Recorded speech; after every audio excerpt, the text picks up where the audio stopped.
Over the course of more than 5 decades, Maranatha has worked in nearly 90 countries around the globe. Each place has posed its own unique complexities and obstacles, but none may be as challenging or rewarding as the country of Cuba. Cuba is a country of great intrigue. I know for some reason here in the United States, we think of Cuba, you think of Bay of Pigs, and you think of the embargo, and you think of Russia and all kinds of unique things. It's kind of like a mystery land. And when we first went down there was a certain amount of actual fear. We were afraid. We didn't know what we were getting into. We didn't even know if we could go there, if we could get in, if we could accomplish anything to help the church. We had heard that they needed a lot of help from the standpoint of construction, but would we be able to do anything? And the question that arose was, well, has anybody tried? The impetus for Cuba came from a Maranatha board member and volunteer named Tem Suarez. He was a Cuban-American and passionate about taking the mission of Maranatha to Cuba. And in 1993, during a meeting with a group of Maranatha volunteers and Seventh-day Adventist church leaders, Tem finally convinced everyone that his home country deserved a look. And less than a year later, Maranatha was in Cuba. In 1994, when we first got over here, the church was very, very depressed, very demoralized. The buildings would fall apart. The ministers were real honest and good and were down the dump. That first meeting in particular, we met with all the ministers from one end of the island to another. It's just like the Holy Spirit that was over there was touching us. The pastors shared their need for buildings, and Maranatha determined to move ahead with 100 new churches and 100 renovated churches. There would also be 100 evangelistic campaigns surrounding those churches. The entire project was called Christ for Cuba. Unlike similar efforts in other countries, Cuba required many additional steps in the construction process. Approvals and materials were often difficult to procure for churches. There were many hurdles that had to be cleared. But slowly and surely, Maranatha continued to push ahead and over the years accomplished the goal. God seemed to be opening the doors for us to help there. And we went into the country. The people, they were excited to have us there. The church members were excited to have us there. They really have a heart for God. They're passionate, they're enthusiastic, they love to go to church, they're positive people. Another major focal point that emerged from the initial visit to Cuba in 1994 was the realization that the local Adventist seminary students had no seminary to learn in. We saw 4 or 5 young men sitting in chairs on the veranda, if you will, of the union office, and they were talking and looking at books. And we're, hey, what's going on here? Oh, this is the seminary. This is the seminary. Well, where do they meet? Well, they meet right here. Do they have a place to sleep? Whatever it is. Yeah, it's over here. This other part of the union office. They sleep back in here. It was terrible. And that was the seminary.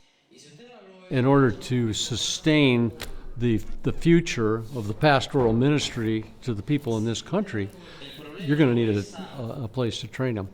And so we talked about it, and we started making a criteria list of things that they would need for this seminary.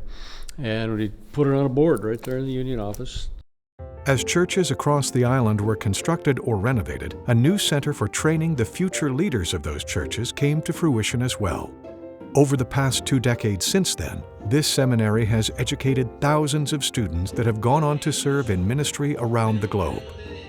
Esta institución es la única institución educativa que tiene la Iglesia Adventista en Cuba. Esto parece quizás algo abstracto para muchas personas. Sin embargo, esa es nuestra realidad.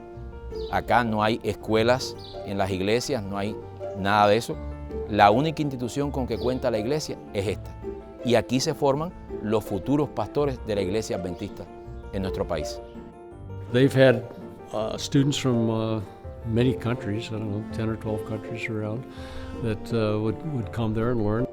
I am continually surprised when I hear about the Cuban pastors that are here, Northern California or wherever. They're running large Spanish churches, and they were trained where?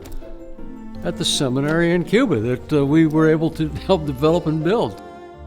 Pero agradecemos a Dios hasta aquí por todo lo que ha acontecido, especialmente por también la ayuda que ha dado Maranata en nuestra institución.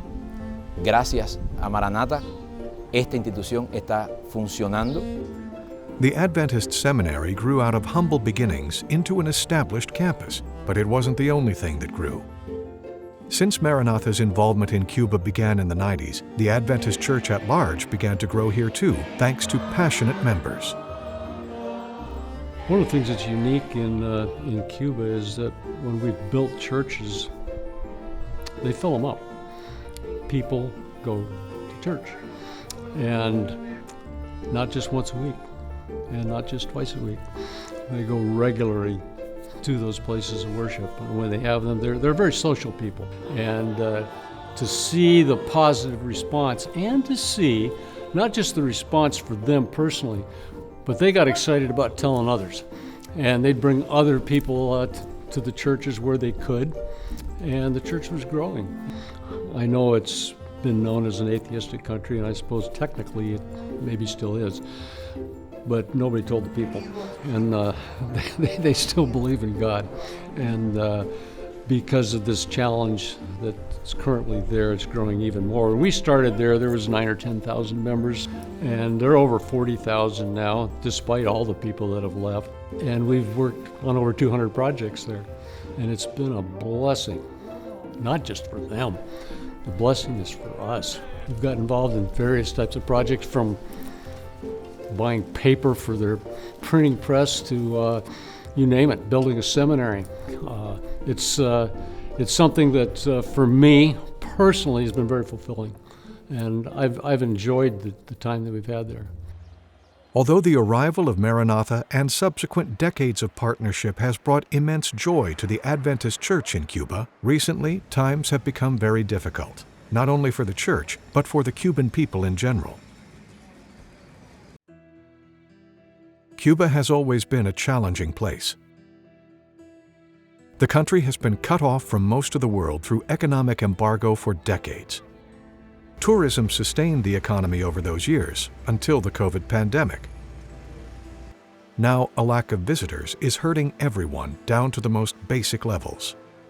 In today's world, things have really kind of ground down to a tough situation where they don't have a lot of fuel. They don't have electricity much of the time. Food is hard to come by. They've been hit with the fact, COVID hurt them pretty bad because they lost a lot of the tourism that they were using to help fund the society. Eso ha traído que la economía de Cuba está enfrentando una crisis muy difícil. Entonces, con esa crisis se ha puesto la situación bien compleja para la población cubana. Usted puede visitar ahora todas las farmacias de Cuba y no va a encontrar un pomito de aspirina ni un pomo de vitamina C en ninguna farmacia en nuestro país. No tienen donde buscar, no hay lugar donde buscar el alimento. Los niños están yendo muchos sin una merienda a la escuela, los papás desesperados. ¿Qué le doy? Los papás diciendo, ¿qué le doy a mi hijo para alimentarlo hoy? No tengo de dónde buscar. Realmente nosotros tenemos un sistema que se le llama la libreta de la comida o la cuota, que viene mensualmente, nos dan ahí alimentos, lo básico, el arroz, los frijoles, el azúcar, nos los dan por un mes, pero no es tanto. No nos alcanza para todo el mes. El arroz, si se acaba el arroz el que nos toca por la bodega, para comprarlo en la calle es súper más caro, y pueda que estén en la calle, pero porque el dinero a veces no alcanza. A pesar de que tengo 3 niños, gracias a Dios, 2 son jimagua o mellizos, y la leche es hasta los 7 años nada más. Ya el mayor no le toca leche, y entonces ahí sí no hay forma de comprarla, ahí sí no hay forma de tenerla. Nosotros siempre nos economizamos y tratamos de vivir con lo que tenemos. porque es que no nos queda otra opción. Como madre, mi corazón se comprime demasiado, especialmente porque mis niños, gracias a Dios, desde que comen, los hemos educado para que coman lo que tengamos, ya sea arroz, frijoles o la carne, lo que tengamos, ellos lo comen. Que ahora no tenemos el dinero para comprarle lo que ellos quisieran o a veces necesitan y que hay que esperar porque las cosas valen muy caras y el dinerito, como siempre le hablamos, siempre le decimos, mamá y papá no tienen dinerito suficiente.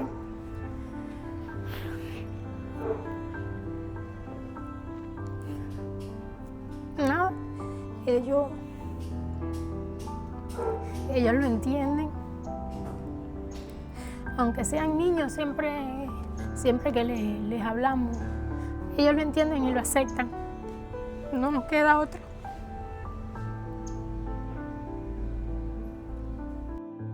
Como decía mi niño pequeño, el de los Imaguas, mamá, en el cielo va a haber helado, porque es algo que a él le gusta mucho y apenas tenemos la posibilidad de comprárselo.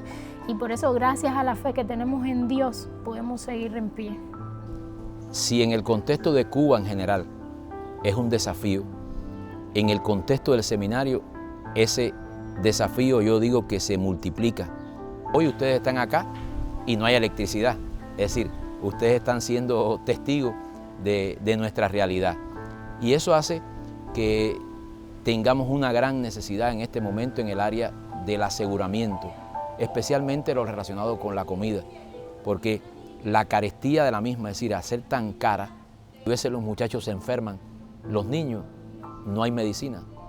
Y nosotros tenemos que estar supliendo con la que podemos, con las que nos ayudan, con las que nos entregan. La situación que estamos viviendo en nuestro país, pues indiscutiblemente genera depresión, genera ansiedad, trae tristeza, desesperación en las personas. We decided to do something different that we typically don't do as an organization. That's actually help them right at that core need. Hey, they need cooking oil, they need rice, they need beans, they need aspirin, just basic stuff.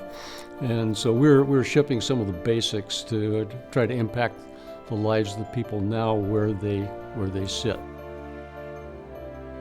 Starting in November 2022, Maranatha began to raise funds to send critical aid to Cuba as a part of a global day of giving called Giving Tuesday. Donors responded, providing enough funding for a handful of containers to be filled with life-saving food, medicine, and other necessities. In January, the first 2 containers arrived in the port of Havana. Sometimes shipments like these are held up in port for months waiting for inspection.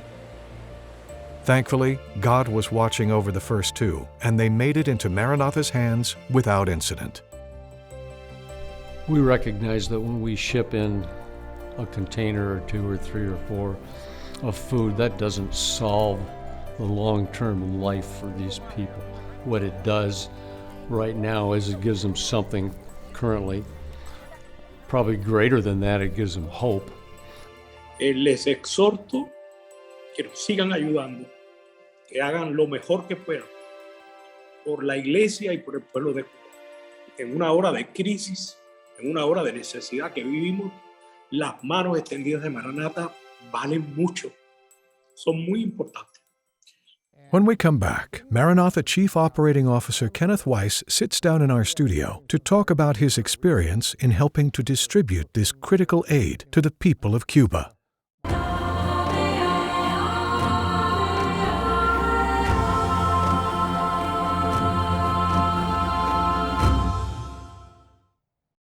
We're here in Maranatha's studio with Maranatha's Chief Operating Officer, Kenneth Weiss, who is going to talk a little bit about his recent trip to Cuba. You and several others just went last week to see how things were in the country and also, help distribute some of the supplies.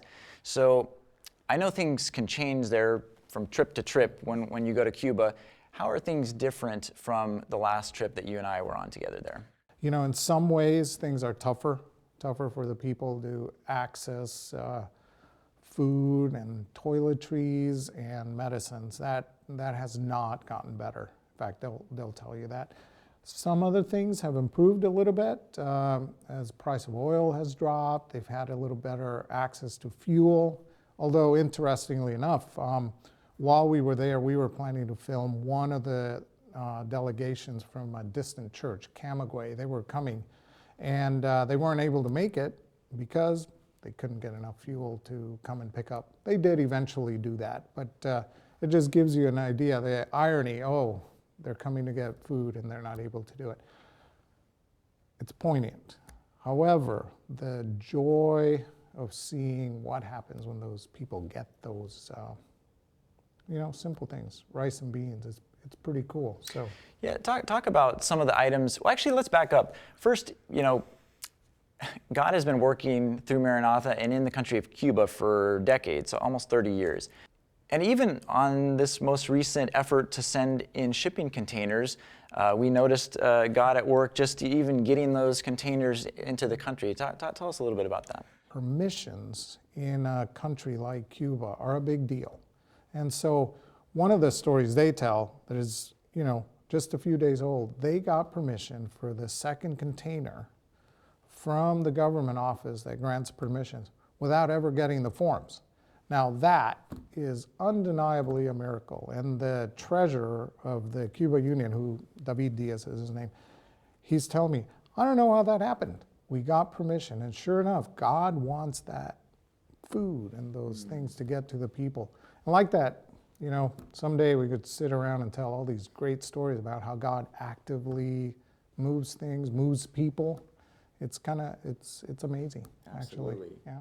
Back to my question now about the food. What are some of the staples that were included there, and were there any favorites that people had out of the supplies that were being distributed? Oh, absolutely. Rice, that is easy to ship and it lasts. Beans, both are staples. We sent them 2 different kinds of beans, red beans and black beans. Cooking oil. Now that's a surprising one. There's a period of time that you can find hardly any cooking oil in the island. However, that was probably the item that they said, wow, this is very valuable. So every family that is getting the allocation, they will have some cooking oil, which is key. The other one that's interesting is dried milk. Talk a little bit about how all these supplies have been distributed, what the plan is, and the different distribution points around the island. So the containers arrive in Cuba. They go to a warehouse that Maranatha rents, and we will manage it from there. And then different congregations, based on their membership, will send their delegation, and then they'll get their share. Now,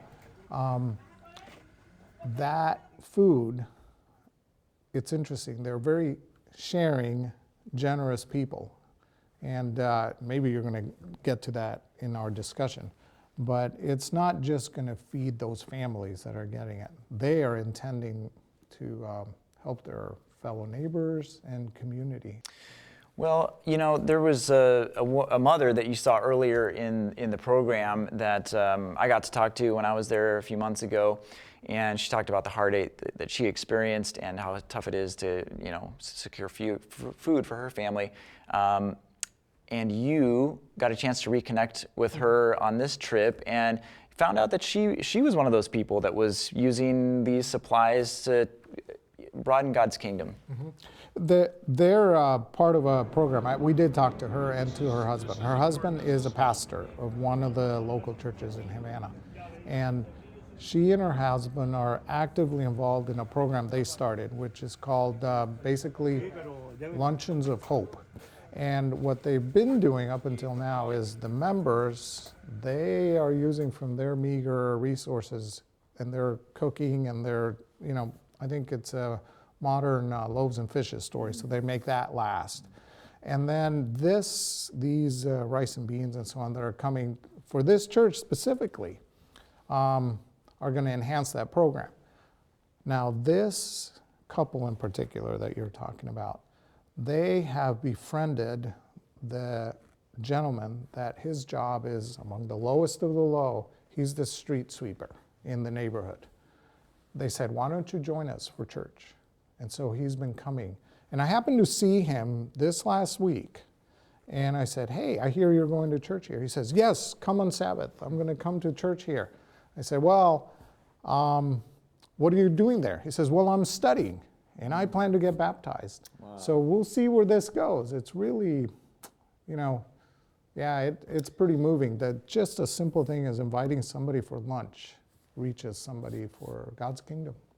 Absolutely, and these supplies are already having a far-reaching impact beyond just what we thought may happen. Yeah, luncheons of hope, right? There it is, yeah. Amazing. What were some of the other reactions that you noticed in people coming to grab the food to take out to those different places? Yeah, without exception, every single person, when they would come, one of the things is we tried to make the proportions big enough that it would make a difference. You have to remember, they've gotten used to a very small allocation of rice and bean. It has to last all month. So all of a sudden, when you put basically 2 bags of rice and 2 bags of beans and multiple cans of oil, their bags get heavier and heavier, and their eyes get bigger and bigger, and their smiles get wider and wider. One of the ladies came with her daughter, and the little girl's eyes are just like, whoa. So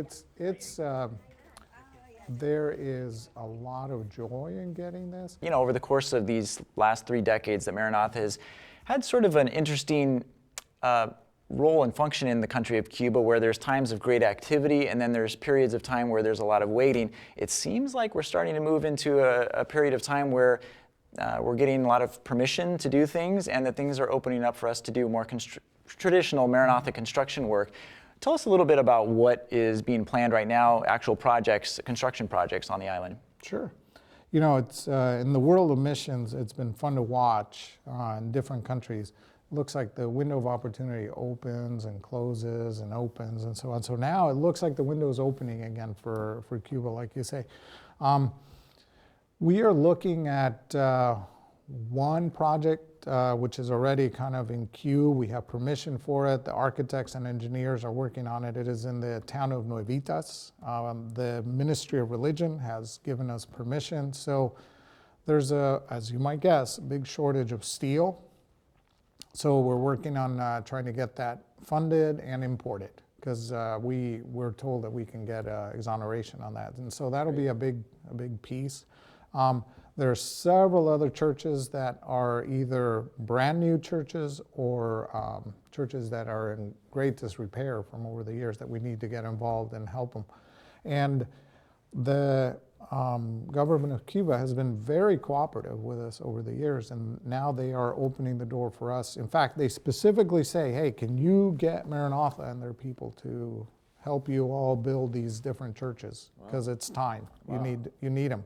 So there it is. We have the opportunity, we have the request, we have the permission. So really at this point it comes down to prayer, so God makes it so we can move ahead, and funding. That's really exciting. That's really exciting. It's just always great to have you on, Kenneth. Thank you so much for going down there and being able to report back on what you saw. And thanks for joining us today.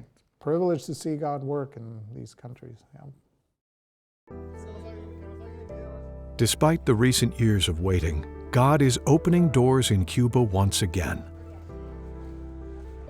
Maranatha is helping to provide both urgent needs today and long-term solutions for the future of the church. But we need your help.